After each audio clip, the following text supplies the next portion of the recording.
Well, a warm welcome to this talk. It's Wednesday evening, the 19th of October. Now, we've been looking at excess deaths lately. These are deaths more than we would expect based on the 5-year average.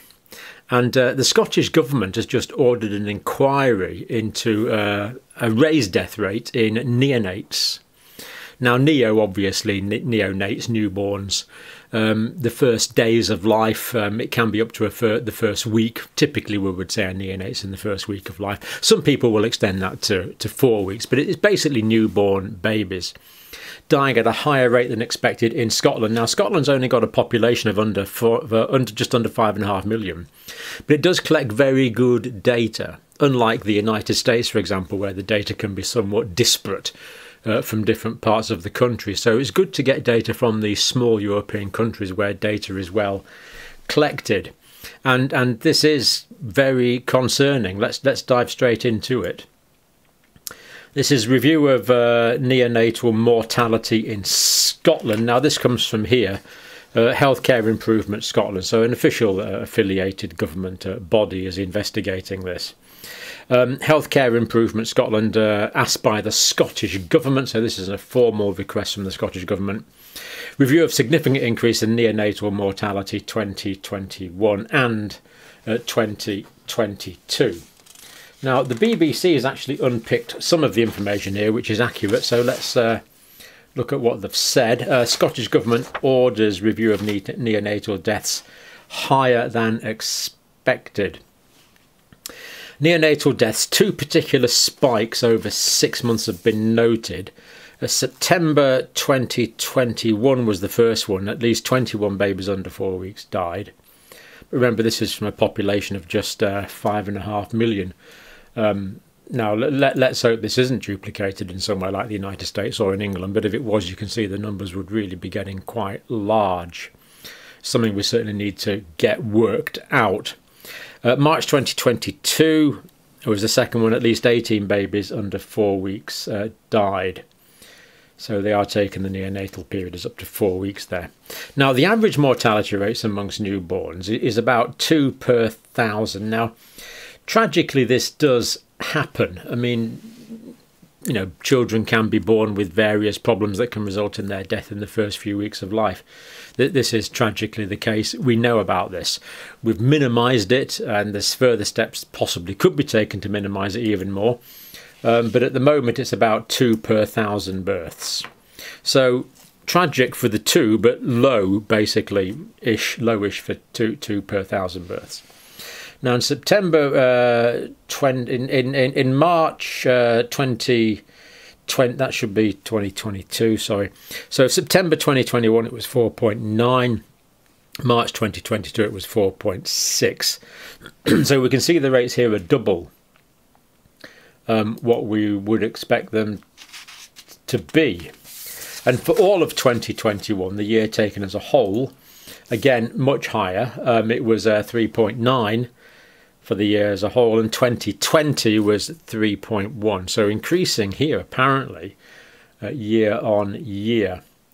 Now, a preliminary investigation, so this has been investigated.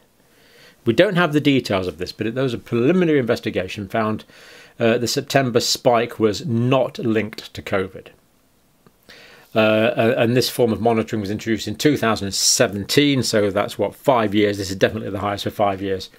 And other sources are saying it's the highest for 10 years in terms of neonatal deaths. So what is going on here now? This is a report from the Scotsman newspaper, national newspaper in Scotland, Dr. Sarah Stock, University of Edinburgh. Direct quotes from Dr. Stock.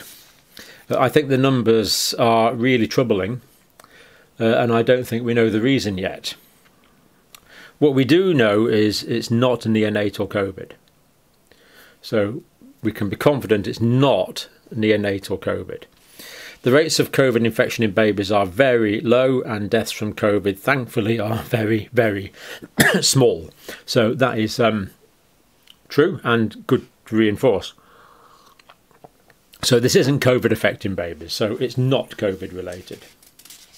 Now, Other information coming from Public Health Scotland. COVID Scotland. This is another well-known Scottish newspaper, the Herald, reporting COVID Scotland vaccines ruled out in neonatal death spike. According to this report from the Herald, public health experts ruled out any link between spike in neonatal deaths and the COVID vaccine. But the Herald does note this was without checking whether any of the infants' mothers had received the JAG during pregnancy. Experts stressed no plausible link to justify investigation of maternal vaccination status. So they're saying there's no need to investigate the mum's vaccine status in these babies that have tragically died in the neonatal period. This is not necessary.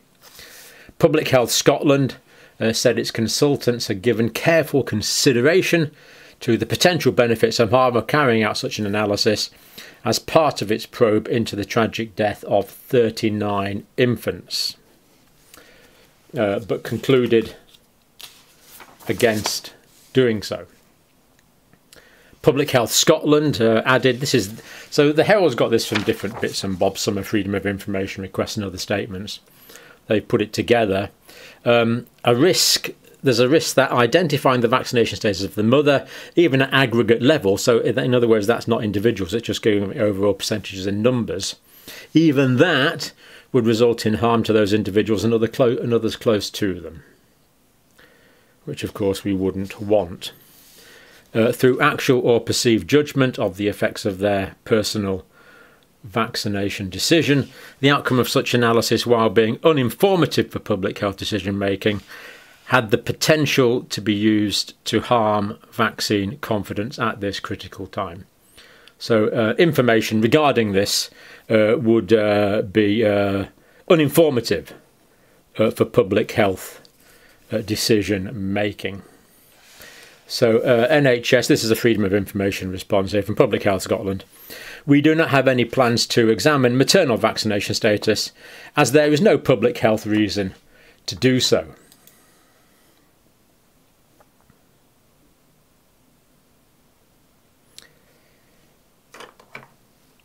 So it's reassuring to note, isn't it, that Public Health Scotland can be so confident in the safety of the vaccines. Now, this is a report from another English newspaper here, The Telegraph. NHS logging baby deaths as stillbirths to avoid scrutiny, according to this investigation from The Telegraph. Now, this is a very reputable English newspaper. Families called into question trust transparency after hospitals' accounts clashed with their experiences is the subheading. Direct quotes from the article: NHS hospitals claim that babies born alive were stillborn. So they claim the babies were born alive, but they claim they were stillborn. Promoting accusations they were trying to avoid scrutiny. 6 children who died before they left hospital were wrongly described as stillborn. Several of the children lived for minutes, one lived for 5 days. Now, why is this differentiation between being born tragically without any signs of life, stillborn babies? Why is this so important to differentiate this from a child that lives for minutes, hours, days, 5 days after birth? Well, this is from the UK government side here that we're going to look at just briefly.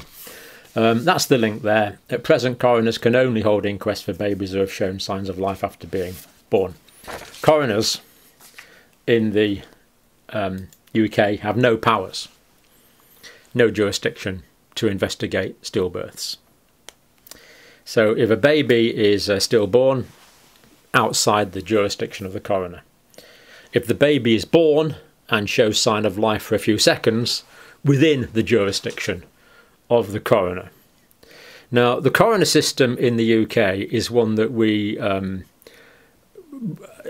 just can't be thankful enough for it. We've had coroners since the Middle Ages in this country, and it's just a brilliant safeguard to safeguard me or anyone else against death will still die, of course, but the reason will be investigated. So coroners are a truly magnificent British institution, one which we adore. And unfortunately, they don't have powers to investigate stillborn children, so it would be distressing if children who were showing signs of life were classified as stillborn, because it would take them out of the protectorate of our great coroners system. So that's quite serious, really. Direct quote: "The babies identified by the Telegraph should have been recorded as neonatal deaths, but staff claim they were stillbirths." And I'm not going to go the individuals and the trust. They are named if you want to read the article. I've put the link. One distressed couple, our baby was alive for 5 days, but we were recorded as a stillbirth. Not what we would expect from professional healthcare providers. We would expect total honesty, integrity and transparency, from which we have from the vast majority of them. I've done it myself for over 40 years. I've worked with some of the highest caliber people in the world. It's a pity that there's been this difficulty in a vast minority. Now, I just want to finish with a few of your comments, really. I'm just going to give the initials of the people that commented, because I haven't asked them individually. It's all in the public domain. If you want to look through, you can find these comments. If you want to look through amongst the many thousands of comments that I'm delighted that we receive on this channel. But they do say quite a lot informative about the issue we're looking at excess deaths at the moment. Jay says, "Unfortunately, my wife is a hospital healthcare worker here in Ireland, and she has been saying for around 4 months now that they are seeing a massive increase in young people, males, in particular deaths. She's afraid to come forward on the record and report what's going on for fear of losing her job." So not pleasant reading from Jay, but thank you, Jay, for reporting. G from Canada. "I live in a small Canadian town, population 8,000, one funeral home, with a 20-year online database which makes analysis easy. Annual deaths totaled 120 consistently, about what you would expect. For 2020 we reached 120 on September the 30th. All deaths over the next 3 months are excess. Born and raised here, so these are not just numbers, these are family and friends." T says, "I'm a funeral director from Canada, and it's not much different here than Australia, because we reported on the excess deaths in Australia, and the UK also has high excess deaths. The #1 cause of death in Alberta is unknown." M. "Well, I live in Australia and I still don't know anybody who died from COVID. However, I know quite a few people have mysteriously died or got very sick in the last 2 years. The latest 2 just weeks ago. She was a real estate agent in my village." Now, the village is named. I haven't given it for decency reasons. "She'd just come back from an Italian holiday, was in perfect health, went to bed and was found dead in the morning." So tragic, of course, but I'm afraid these count towards the statistics of increased excess deaths that we know we have in Australia, that we know we have in the United Kingdom, and let's hope the Canadian official data it becomes more obvious soon. So sorry about that. Distressing subjects, but one we really need to get to the bottom of. We need to find the reasons why this is happening, and these reasons then need to be publicly acknowledged so they can take their place in the annals of health, education and advice. Thank you for watching.